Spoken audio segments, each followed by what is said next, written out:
Hello everyone, my self Vinita. So guys, हमने अपने last video में सेकंड चैप्टर कंप्लीट कर लिया है जो कि पॉलिनोमियल्स का था।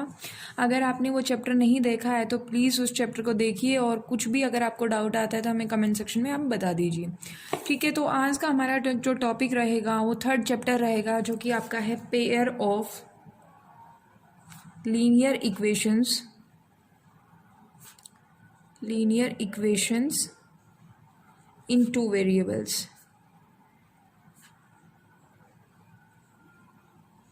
ये हमारा नया टॉपिक रहेगा, नया चैप्टर रहेगा, chapter number 3, pair of linear equations in two variables. देखिए, हमने लीनियर इक्वेशंस इन टू वेरिएबल्स 9th क्लास में भी पढ़ा है जो कि हमारा 9th क्लास का 4th चैप्टर है। अगर आपको ये चैप्टर देखना है तो आप प्लेलिस्ट में जाके देख सकते हैं। ठीक है, तो आज अभी जो हमारा 10th क्लास में जो टॉपिक है वो है pair of linear equations in two variable. तो इस चैप्टर को, इस टॉपिक को पढ़ने से पहले हमें पता होना चाहिए कि linear equation in two variable होती क्या है। ठीक है, मैं इसको डिटेल में नहीं बताऊंगी, आप डिटेल में 9th क्लास की वीडियो देख सकते हैं। तो सबसे पहले हमारे पास जो linear equation in two variable है वो देखिए क्या होती है। Linear equation in two variables,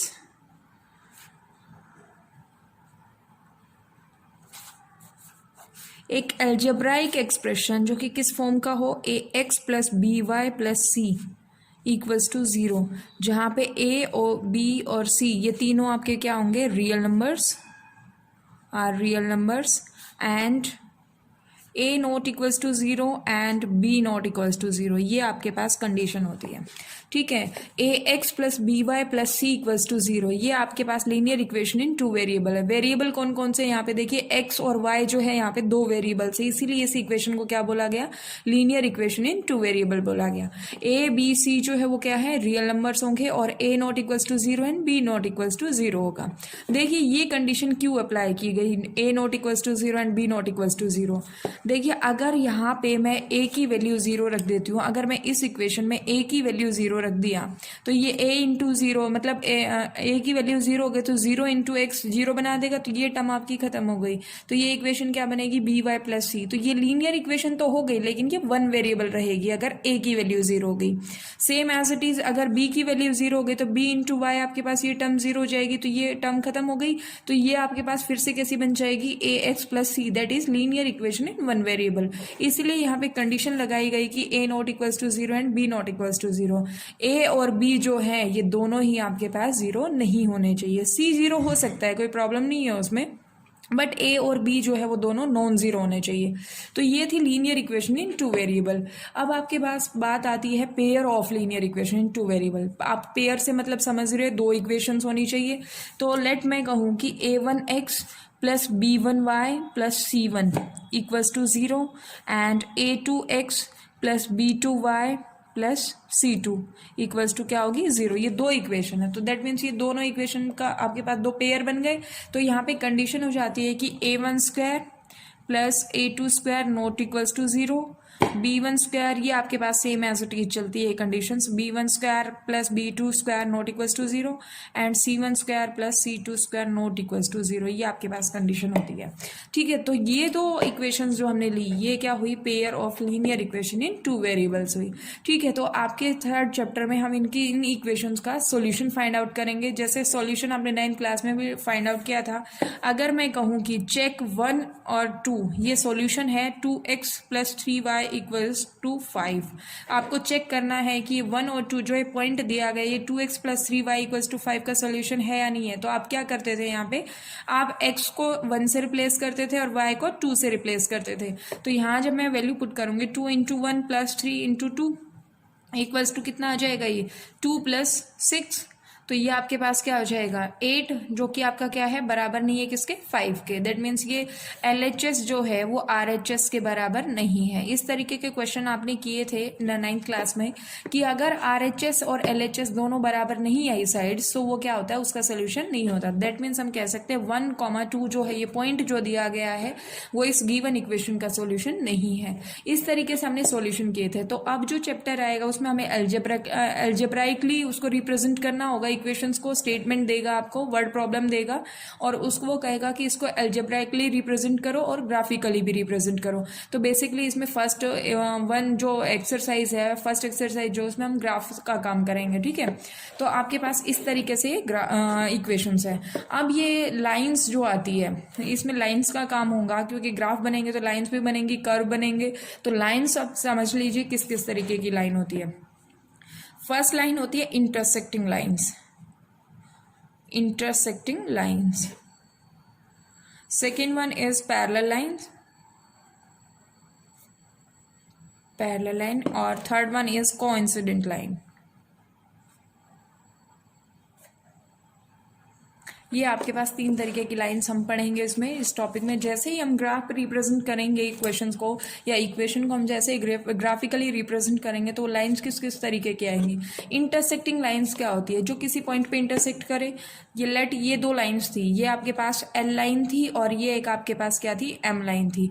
अब ये इस पॉइंट पे इंटरसेक्ट की, तो यहाँ पे दोनों ये दोनों एक दूसरे को क्रॉस कर रही है, मतलब मीट कर रही है एक दूसरे को किसी पॉइंट पे। तो ये जैसी लाइन, ये जो लाइन होती है, ये क्या होती है, इंटरसेक्टिंग लाइंस होती है, ठीक है।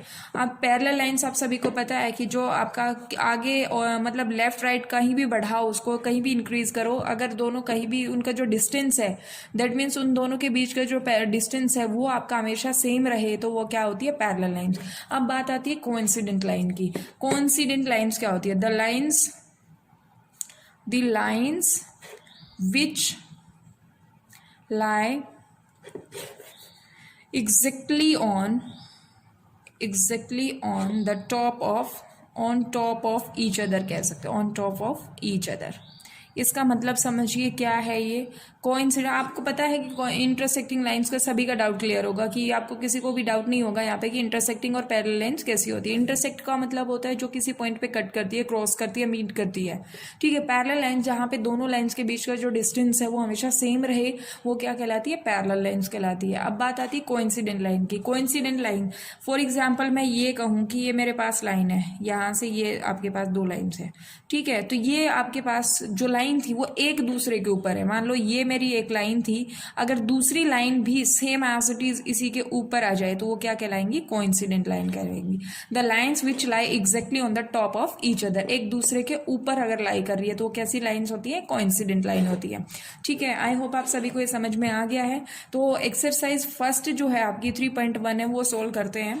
मैंने उसको सोल्व कर लिया है, तो मैं आपको बता रही हूँ उसमें क्या क्या चीज़ें हैं। ग्राफिकली रिप्रेजेंट करना अभी शायद प्रॉब्लम हो सकती थी, इसलिए मैंने उसको रफली रिप्रेजेंट कर लिया है।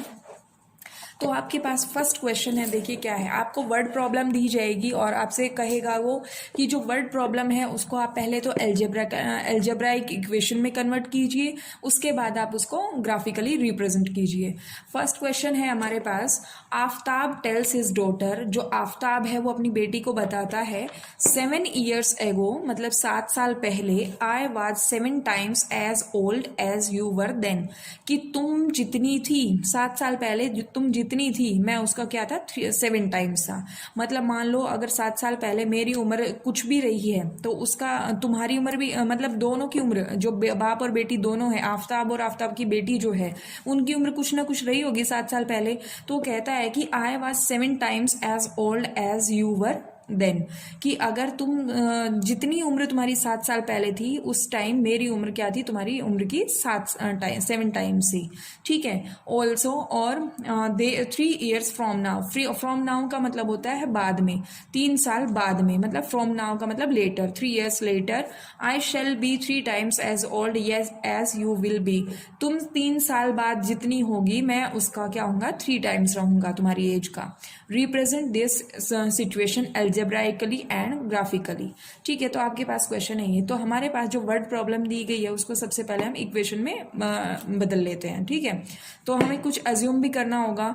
हमने लेट कर लिया कि लेट जो आफ्ताब की जो एज थी वो कितनी थी, x years थी, और आफ्ताब की बेटी की जो एज है वो कितनी है, y years है, या आपने एज्यूम कर लिया कि आफ्ताब की प्रेजेंट एज कितनी है x और आफ्ताब की बेटी की प्रेजेंट एज कितनी है y। ठीक है, तो फर्स्ट कंडीशन उसने कहा था कि 7 years ago, 7 साल पहले, 7 साल पहले आपके पास कंडीशन क्या थी, I was 7 times as old as you were then। Aftab कहता है कि तुम्हारी 7 साल पहले जितनी उम्र थी मेरी उम्र उसकी कितनी थी, 7 टाइम्स थी। तो देखिए यहाँ पे 7 years ago की बात कर रहे हैं हम, तो दोनों साइड से हम 7 माइनस कर देंगे, दैट इज x -7 और y -7। लेकिन यहाँ पे कंडीशन ये लगा दी कि 7 टाइम्स था, तो बेटी की उम्र का 7 टाइम्स था। दैट मीन्स अगर मैं बेटी की उम्र को 7 से मल्टीप्लाई कर दूं तो दोनों इक्वेशंस बैलेंस हो जाएंगी। ठीक है, x -7 equals to 7 into y -7। यहाँ पे जो 7 है वो माइनस इसीलिए किया क्योंकि यहाँ पे 7 years ago की बात हो रही है, 7 साल पहले की बात हो रही है। तो जब भी हमारे पास कोई भी इक्वेशन है प्रेजेंट एज से अगर 7 साल पहले या कोई भी ईयर्स, कितनी भी ईयर्स पहले की बात हो तो वहाँ पे क्या होता है, माइनस होता है। और अगर लेटर की बात हो या फ्रॉम नाउ की बात हो तो वहाँ पे एज में क्या होता है, प्लस हो जाता है उतना ही अमाउंट। तो उसने 7 years ago का केस लिया है, तो यहाँ पे क्या होगा, x -7 equals to 7 into y -7। तो जब हम इस इक्वेशन को सोल्व करेंगे तो ये इक्वेशन क्या आ जाएगी आपके पास, x -7y इक्वल्स टू -42। आपने फर्स्ट वाली कंडीशन को इक्वेशन में रिप्रेजेंट कर दिया है। ठीक है, अब यहाँ पे मैंने एक टेबल बनाई है, वो टेबल देखिए किस तरीके से है। अब हमें ग्राफ बनाना है, आपने 9th क्लास में भी ग्राफ बनाना सीख लिया था, 8th में भी सीखा है, तो उसी के लिए, उसी के ऊपर बेस्ड हमने ये टेबल बनाई।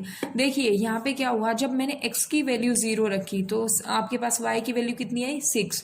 जब x की वैल्यू मैंने 42 रखी इस इक्वेशन में तो y की वैल्यू कितनी आई, 0। और जब मैंने x की वैल्यू -35 रखी तो y की वैल्यू कितनी आ गई, 1। ये आप वैल्यूज कोई भी अपनी मर्जी से कुछ भी ले सकते हो और देन पॉइंट्स को फाइंड आउट कर सकते हो। ठीक है, मैंने ये पॉइंट्स ली है तो इनके ऊपर बेस्ड मेरी ये वैल्यूज है, इनके कॉरस्पॉन्डिंग x की जो वैल्यूज पुट की थी उनके कॉरस्पॉन्डिंग y की मेरे पास ये वैल्यूज आ गई हैं।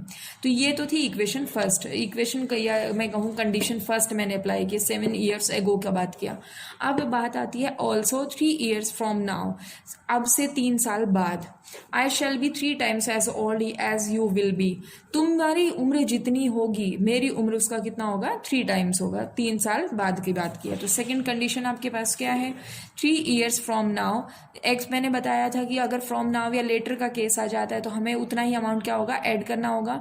तो देखिए आफ्ताब की एज प्रेजेंट कितनी थी, x, तो उसमें 3 साल बाद का केस लिया गया तो क्या हो जाएगी, x + 3। और बेटी की उम्र कितनी थी, y में 3 ऐड कर दिया हमने। ठीक है, अब उसने कंडीशन लगाई कि 3 साल बाद मेरी एज तुम्हारी एज की 3 टाइम्स होगी। तो बेटे की एज को अगर मैं 3 से मल्टीप्लाई कर देती हूँ तो इक्वेशन दोनों बैलेंस हो गई। जब इस इक्वेशन को सोल्व किया गया तो कितना आ गया, x -3y = 6। ये आपके सेकंड कंडीशन से इक्वेशन बन गई है। ठीक है, अब इसी तरीके से जैसे फर्स्ट में टेबल बनाई थी वैसे ही हमने सेकंड इक्वेशन के लिए भी टेबल बना ली। जब हमने x की वैल्यू 6 रखी तो y की वैल्यू कितनी आई, 0। जब x की वैल्यू 0 रखी तो y की वैल्यू आई -2। और जब x की वैल्यू 9 रखी तो y की वैल्यू कितनी आई, 1। तो आपके पास पहला जो केस था वो उसने कहा था कि ये जो सिचुएशन है उसको एल्जेब्राइकली रिप्रेजेंट करो। तो हमारे पास एल्जेब्राइक इक्वेशंस क्या क्या आ गई, x -7y + 42 = 0 and x -3y - 6 = 0। ये आपका एक काम हुआ यहाँ पे खत्म। ठीक है, अब हमें इसको ग्राफिकली भी रिप्रेजेंट करना है तो मैंने इसको देखिए रफली ड्रॉ कर लिया है। आप इसको प्रॉपर तरीके से ड्रॉ करोगे ग्राफ पेपर पे तो देखिए यहाँ पे आपके पास जो हमने 2 टेबल्स बनाई हैं, ये टेबल्स आपने 2 बनाई है, एक ये टेबल है एक ये टेबल है। इस टेबल से आप एक लाइन ड्रॉ करोगे और दूसरी वाली जो कंडीशन है उससे दूसरी लाइन ड्रॉ करोगे। देखिए जब मैंने लाइंस को ड्रॉ किया तो ये मेरी लाइन थी, ये फर्स्ट इक्वेशन के कॉरस्पॉन्डिंग थी। जो जो पॉइंट्स मेरे आए थे वो मैंने वैल्यू पुट कर दी तो मेरे पास एक लाइन ड्रॉ हो गई। ठीक है, मुझे नहीं लगता कि आपको इसको ड्रॉ करने में कोई भी डाउट होगा क्योंकि आपने ये पहले भी किया है। और अगर आपको नहीं क्लियर हो रहा है कि किस तरीके से लाइन ड्रॉ की गई है तो आप कमेंट सेक्शन में हमें बता सकते हैं। ठीक है, तो आगे आपके पास दूसरी इक्वेशन थी x -3y = क्या है, 6। तो ये आपने दूसरी लाइन को रिप्रेजेंट कर दिया, ये आपकी दूसरी इक्वेशन के कॉरस्पॉन्डिंग लाइन रिप्रेजेंट हो गई। तो देखिए आपके पास जो क्वेश्चन था, क्वेश्चन में उसने स्टेटमेंट वर्ड प्रॉब्लम दी थी और उसने कहा था कि इस जो सिचुएशन है उसको आप क्या करो, अलजेब्राइक इक्वेशन में कन्वर्ट करो, रिप्रेजेंट करो और ग्राफिकली भी रिप्रेजेंट करो। तो जहाँ पे जो आपको गिवन कंडीशंस थी उनको स्टेप बाय स्टेप हमने यूज़ किया तो हमारे पास कंडीशन निकल के आई, दो इक्वेशन बनी। तो फर्स्ट इक्वेशन के कॉरस्पॉन्डिंग हमने एक टेबल बना ली है, जैसी सेकंड इक्वेशन थी उसके भी कॉरस्पॉन्डिंग हमने एक टेबल बना ली। अब इन दोनों टेबल्स का यूज़ करके हमें दो इक्वेशंस को ड्रॉ करना है आपको ग्राफ पेपर पे। तो इस तरीके से ड्रॉ हो गई। तो यहाँ पे इतना ही काम आपको करना था कि आपसे क्वेश्चन में क्या कहा गया था। आपको क्वेश्चन में एक स्टेटमेंट दी गई थी, स्टेटमेंट को इक्वेशन में रिप्रेजेंट करके आपको उसको ग्राफिकली रिप्रेजेंट करना था। आई होप आप सभी को ये क्वेश्चन समझ में आ गया है, और अगर आपको समझ में नहीं आया तो आप हमें कमेंट सेक्शन में बता सकते हैं। मैं उसको आपकी क्वेरी को रिजॉल्व करने की कोशिश करूंगी पूरी। ठीक है, ये था आपके पास क्वेश्चन नंबर फर्स्ट। अब बात आती है क्वेश्चन नंबर सेकंड की। सेकंड क्वेश्चन में कहा गया है the coach of a cricket team boys 3 bats and 6 ball for ₹3900। मतलब उसने कहा कि एक क्रिकेट टीम के कोच ने 3 बैट और 6 बॉल्स खरीदी, कितने रुपए में? 3900 रुपये में, मतलब 3900 रुपीज़ में उसने वो 3 बैट्स और 6 बॉल्स खरीदी हैं। लेटर बाद में शी बायज अनदर बैट, उसने एक अलग दूसरा बैट खरीदा, एंड 3 मोर बॉल्स, और 3 बॉल्स और खरीदी, of the same kind for ₹1300। ठीक है, उसने 1300 रुपये में एक बैट और 3 बॉल और खरीदी। Represent this situation algebraically and graphically. जो आपके पास जो कंडीशन दी गई, जो सिचुएशन दी गई, उसको आपको क्या करना है? रिप्रेजेंट करना है अलजेब्राइकली और ग्राफिकली। तो आपके पास सबसे पहले आपको इक्वेशन बनानी होगी, जो इक्वेशन बनेगी उनको आपको सोल्व करके ग्राफिकली रिप्रेजेंट करना होगा। तो सबसे पहले हम अज्यूम करते हैं वैल्यूज को कि x क्या है और y क्या है। Let cost of 1 bat be क्या है? ₹x। जो एक बैट की जो कॉस्ट है उसको हमने क्या मान लिया? ₹x, and cost of 1 ball be ₹y, और जो बॉल थी उसकी कीमत कितनी मान ली हमने? ₹y मान ली। तो अकॉर्डिंग टू क्वेश्चन, उसने क्वेश्चन में कहा कि 3 बैट और 6 बॉल खरीदी है उसने, कितने रुपए में? 3900 रुपये में। तो ये क्या हो जाएगी? 3x + 6y इक्वल्स टू क्या होगा? 3900। ठीक है, ये इक्वेशन आपके पास फर्स्ट बन गई। अब सेकंड उसने कहा कि later she buys another bat and 3 more balls of the same kind for ₹1300। कि उसने एक बैट खरीदा, एक बैट मतलब x हो गया, और आपके पास 3 बॉल्स उसने खरीदी। यहाँ पे ये मत सोचिएगा 3 मोर बॉल्स है तो आप क्या करोगे? 6 में 3 और ऐड करके 9 बॉल्स बना दी, ऐसा नहीं है। उसने कहा कि बाद में उसने इसी प्रकार की सेम काइंड की एक बॉल और 3 बॉल और एक बैट और खरीदा। तो ये क्या हो गया? x + 3y equals to 1300। ये दो इक्वेशन आपके पास बनी। ये तो आपके पास पहला काम हो गया कि उसने कहा था रिप्रेजेंट दिस सिचुएशन अलजेब्राइकली, तो आपने इसको अलजेब्राइकली रिप्रेजेंट कर दिया। ये आपके पास दोनों अलजेब्राइक इक्वेशंस हो गई। आई होप आप सभी को समझ में आ गया है ये। अब हमें इसको क्या करना है? ग्राफिकली रिप्रेजेंट करना है। तो देखिए इसको किस तरीके से हम ग्राफिकली रिप्रेजेंट करेंगे। आपके पास रीराइट कर लिया मैंने नेक्स्ट पेज पे। 3x + 6y कितना था आपके पास? 3900। अब आपने क्या किया? यहाँ से y की वैल्यू आपने फाइंड आउट की। ये कितना हो जाएगा? 3900 - 3x अपॉन क्या हो जाएगा? 6। ये y की वैल्यू आ गई। अब देखिए सेम काम हमें यहाँ पे करना है कि x की वैल्यू हम जो भी पुट करेंगे उसके कॉरस्पॉन्डिंग हमें y की वैल्यू मिलेगी। तो देखिए 3900 - 3 इंटू x, हमें x की कोई भी वैल्यू दीजिए। x की वैल्यू मैंने स्टार्टिंग में दी 100, तो 100 जब मैंने पुट किया तो y की वैल्यू कितनी आई? 600। जब 300 मैंने दी वैल्यू पुट की x की, तो y की वैल्यू मुझे कितनी मिली? 500। और जब x की वैल्यू मैंने 700 इस इक्वेशन में पुट की तो y की वैल्यू कितनी मिली? 300। ये आपके पास एक टेबल बन गई है। अब इक्वेशन सेकंड को हमने दोबारा से लिखा x + 3y इक्वल्स टू 1300। यहाँ से मैंने y की वैल्यू फाइंड आउट की, जो कि कितना हो गया? 1300 - x अपॉन 3। अब सेम काम हमें यहाँ पे करना है। x की वैल्यू के कॉरस्पॉन्डिंग हमें y की वैल्यू मिल जाएगी। x की वैल्यू जब हमने 100 पुट की तो y की वैल्यू कितनी मिली हमें? 400 के रिस्पेक्ट में हमें y की वैल्यू 300 मिली। और जब हमने वैल्यू पुट की 700 x की तो हमें y की वैल्यू कितनी मिली? 200। तो अब आपके पास दो टेबल बन गई है। दो टेबल से आपको XY पॉइंट्स मिल गए हैं। अब इनको हमें रिप्रेजेंट करना है। तो देखिए जब हमने सबसे पहली जो इक्वेशन ली आपके पास क्या थी? 3x + 6y equals to 3900। जो हमारे पास पॉइंट्स थे उसको जब हमने प्लॉट किया तो ये इक्वेशन कुछ ऐसी बनी। ठीक है, है। और दूसरी इक्वेशन थी x plus 3y equals to 1300, ये आपने ड्रॉ कर दिया। तो इस तरीके का ये क्वेश्चन सोल्व हुआ। देखिए जब भी आप लाइन को प्लॉट करते हो तो उस लाइन पे मेंशन कर दीजिए कि वो जो लाइन ड्रॉ हुई है वो कौन सी इक्वेशन की हुई, जैसा कि मैंने किया है यहाँ पे आपके पास। अदरवाइज आपको पता ही नहीं चलेगा कि कौन सी इक्वेशन, कौन से पॉइंट कौन सी इक्वेशन के थे, ठीक है। तो जब आपने ये लाइन को ज्वाइन किया, इन पॉइंट्स को ज्वाइन किया, तो लाइन बनी, और ये लाइन को आप यहाँ पे मेंशन कर दोगे कि कौन सी लाइन कौन सी इक्वेशन के कॉरेस्पॉन्डिंग आपने लाइन को ड्रॉ किया है। तो ये जो ऊपर वाली लाइन है क्या है, 3x plus 6y equals to 3900, और जो नीचे वाली लाइन जो ड्रॉ हुई है वो क्या है, x plus 3y equals to 1300। ये आपके पास क्वेश्चन सोल्व हो गया है, ठीक है। तो आप नीचे मेंशन कर दीजिएगा कि algebraic equations are this and this. तो देखिए इस टाइप के जो भी ग्राफ के क्वेश्चंस होते हैं उसमें हमें हर एक वैल्यू को, हर एक पॉइंट को लिखना होता है कि आप किसको क्या अज्यूम कर रहे हो, आप एक्स क्या किसकी वैल्यू को ले रहे हो, वाई किसकी वैल्यू को ले रहे हो। और आपने जब ग्राफ प्लॉट किया है तो ग्राफ प्लॉट करने के बाद आपके पास कौन सी लाइन कौन सी इक्वेशन के रिगार्डिंग आई है, ये टेबल बनाना बहुत ज़रूरी हो जाता है। ये टेबल अगर आप नहीं बनाओगे तो आप कन्फ्यूज हो जाओगे कि किसकी वैल्यू हम क्या पुट करें, ठीक है। तो ये टेबल बहुत ही इजी हो जाती है जब भी हम ग्राफ को ड्रॉ करते हैं, उस टाइम हमारा ग्राफ और भी आसान हो जाता है जब हम ये टेबल बना रखते हैं, ठीक है। तो ये आपके पास था सेकंड क्वेश्चन। अब आपके पास थर्ड क्वेश्चन है इस एक्सरसाइज का last question. The cost of 2 kg of apples and 1 kg of grapes on a day was found to be rupees 160। उसने कहा जो 2 किलो सेब जो एप्पल्स है और 1 किलो जो ग्रेप्स है, 1 kg ऑफ ग्रेप्स है, उनकी कीमत कितनी है, 160 रुपये। मतलब 160 रुपये में 2 kg एप्पल और 1 kg ग्रेप्स आपको मिल रहे हैं। आफ्टर ए मंथ, एक महीने बाद, the cost of 4 kg of apples and 2 kg of grapes is rupees 300। एक महीने बाद 4 kg ऑफ एप्पल्स और 2 kg ऑफ ग्रेप्स अगर आप लेते हो तो उसकी कीमत कितनी है, 300 है, ठीक है। Represent this situation algebraically and geometrically. आपको इसकी एल्जेब्राइक इक्वेशन भी बनानी है और ज्योमेट्रिकली इसको रिप्रेजेंट भी करना है, दैट मीन्स ग्राफ भी बनाना है। तो हम अज्यूम करके चलते हैं, late cost of 1 kg of apples, 1 kg of apples है उसको हमने क्या कितना रुपए किलो माना, उसको x रुपीज माना। और cost of 1 kg of grapes वो कितना है, रुपीज y है। तो according to question first condition क्या थी, 2 kg एप्पल्स और 1 kg ग्रेप्स। तो आपके पास 1 kg कितना है, x है, और 2 kg मतलब 2x हो जाएगा। 2x प्लस y वो कितने का मिल रहा है हमें, टोटल 160 का। और जो सेकेंड कंडीशन है वो कितनी है, 4x plus 2y equals to 300। That means 4x मतलब 4 kg एप्पल और 2 kg ग्रेप्स, उनकी कीमत कितनी है, रुपीज 300 है।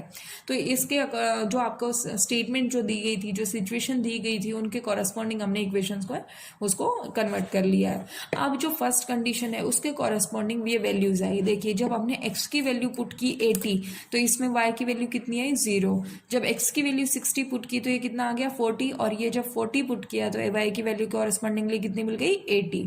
ये आपके पास एक टेबल होगी। आप अपनी मर्जी से कोई भी पॉइंट्स यहाँ पे दे सकते हैं, ठीक है।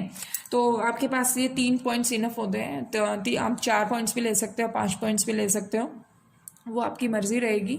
तो मैंने यहाँ पे 3 पॉइंट्स लेके इसको सॉल्व किया। सेकंड कंडीशन जो थी उसके कॉरेस्पॉन्डिंग मैंने टेबल बना दी। दैट मीन्स x की वैल्यू जब मैंने इस इक्वेशन में 60 पुट की तो y की वैल्यू कितनी आ गई, 30। जब x की वैल्यू मैंने 40 पुट की तो y की वैल्यू कितनी आई, 70। एंड जब x की वैल्यू मैंने 20 पुट किया तो y की वैल्यू मुझे मिला 110। दैट मीन्स 110 मुझे वैल्यू मिली। अब आपको क्या करना है, रिप्रेजेंट करना है इस इक्वेशन को, जो 2 गिवन इक्वेशन है। तो देखिए आपके पास जो ये ऊपर वाली लाइन है वो क्या है, 2x plus y equals to 160। मेरे पास 3 पॉइंट्स है, मैंने इन तीनों पॉइंट्स को जब ज्वाइन किया तो ये आपके पास एक लाइन ड्रॉ हुई तो मैंने उसको आपके पास पॉइंट्स को ज्वाइन करके लाइन ड्रॉ कर दी है, ठीक है। नीचे वाली इक्वेशन थी 4x plus 2y equals to 300। तो ये आपके पास नीचे वाली सेकेंड कंडीशन वाली लाइन है। तो इस तरीके से हमने इसको ग्राफिकली भी रिप्रेजेंट कर दिया है। तो आपका क्वेश्चन यही था कि जो आपको वर्ड प्रॉब्लम दी गई है, सिचुएशन दी गई है, उसको आप एल्जेब्राइकली रिप्रेजेंट करें और ग्राफिकली रिप्रेजेंट करें। तो इसके लिए जो एल्जेब्राइक इक्वेशंस थी वो ये 2 हो गई है, 2x plus y equals to 160 and 4x plus 2y equals to 300। तो ये आपके पास ये फर्स्ट आपके पास एक्सरसाइज थी, एक्सरसाइज 3.1। आई होप आप सभी को समझ में आ गया क्योंकि इजी सी एक्सरसाइज है। फिर भी अगर आपको कोई भी डाउट आता है तो आप वीडियो को दोबारा देखिए, और फिर भी कुछ भी समझ नहीं आता है तो आप हमें कमेंट सेक्शन में बता सकते हैं। तो आज की वीडियो में इतना ही, नेक्स्ट वीडियो में हम 3.2 कवर करेंगे। So thank you.